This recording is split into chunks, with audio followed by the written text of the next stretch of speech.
Hello, I'm Anne-Sophie Garrigou. I am the editor-in-chief of the Beam magazine, a publication covering climate change and sustainable development. And I'm here today with Thao. You're the country director of ActionAid Vietnam, which is an organization, a global justice federation working to achieve social justice, gender equality, and poverty eradication. Thank you for being here. Thank you. My great pleasure. Thanks. So the first question I wanted to ask you is, what are the remaining challenges in Vietnam when it comes to achieving sustainable development? Vietnam has a lot of challenges that you can imagine. However, I think that the main issues is not just the technical gaps in terms of data available, in terms of localizing the indicators or the resources that put together on that. Vietnam is suffering a lot from the climate change, and therefore the success of SDG program can be erased easily. Yes, and climate change is affecting especially women, elderly, and children, right? So how is climate change affecting this population in Vietnam today, and is there a climate adaptation program already? Yes, in fact, Vietnam has been listed as one of the 10 most vulnerable countries in the world on climate change. And if the water level is risen by 1 meter, 50% of the land of our country will be submerged, and minimum 23 million of people will lose their everything, their land, their livelihood, everything. So you can see that the impact is very serious. Therefore, climate change adaptation and mitigation come very high in terms of policy priorities of the government as well as the private sector and NGOs, as you can see. The people has been very innovative and developed their own solutions and alternatives. For example, there are new seeds that is resilient to the salination of water that has been developed by the people. There are also solutions of using much less climate change dependence resources. And you were saying before that women are really actors of change in Vietnam. How is that?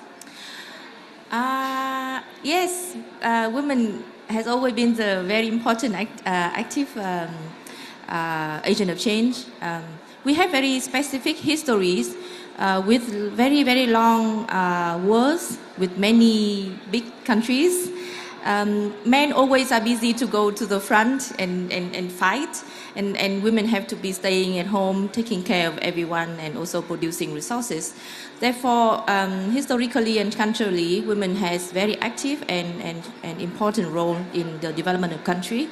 At the same time, they are also still suffer a lot from patriarchy, from the violence, from the harassment, and power abuse. So, although there are some progress and political commitment is there, but there are still a lot of things to do. In terms of climate change, there are movements of women consumers, movements of young women who wants to make the change from their own village, from their own family first, before it comes to the national level. So there is a lot of things happening at the local level in communities Yes. already. And is there a climate justice movement in Vietnam today? Movement is a big thing. I can't say that there's no movements in Vietnam, but I certainly want to, or I certainly hope to make it more strong. The young people are very active in these movements. There is also a lot more awareness among the middle class as well as the private sector. And like I mentioned earlier, the government is really giving a lot of interest and priorities for this. So the movement is very much there, but the change it makes still very little level, and we need to do more about that. Great. And I wanted to ask you, what makes you optimistic today when it comes to achieving sustainable development or fighting climate change or the eradication of poverty? What makes you optimistic? I think to me, SDG will only give us a vision. What important for us is the actions and the results. And in order to do so, to achieve the results, we have to have people, and that's why I'm very positive that SDG will be achieved, although there are still a lot of challenges, because of the awareness, because of the level of commitments, and because of the actions that people are taking on the ground that we are seeing every day in Vietnam. Yes, and we were also talking before about the importance of including everyone, and leaving no one behind. It also means to include people on the ground, the people that are working on those topics. So how is ActionAid involving local communities in its work? Yeah, all of our work every day is to be with the community. We are, maybe I need to say that we are very unknown at this global discussion, and this is a very specific and special opportunity for me to be here. But most of our work is with the community and for the community. And we are very happy that the change are being developed, built, and sustained at the local level. And we really feel that it's the best way to maintain the sustainability of the actions. And so what will you take out from this conference? I think, the festival is so fancy. I think I'm very happy that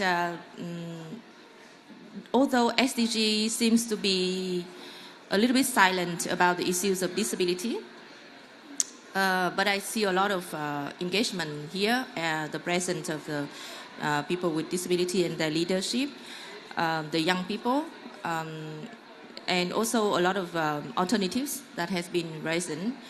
But I have a concern about maybe overemphasizing of the technology, as if it is only solutions for engaging and including people, because we have to be realizing that people on ground, like from my community, they have to think about the food they are going to have the next day, and let alone having access to internet or smartphone. For some of them, despite the fact that Vietnam has a population of 93 million, and we have about 180 million mobile phones, but there are like 50% of the population have no access to smartphone. So, technology alone will not be the answer. We need more than that. And we need to make sure that people who are affected by SDG, who are the one who make sure that SDG will be implemented and monitored, will be the one who make decision on this process. I think it's a great way to end it. Thank you. Thank you very much. Thank you.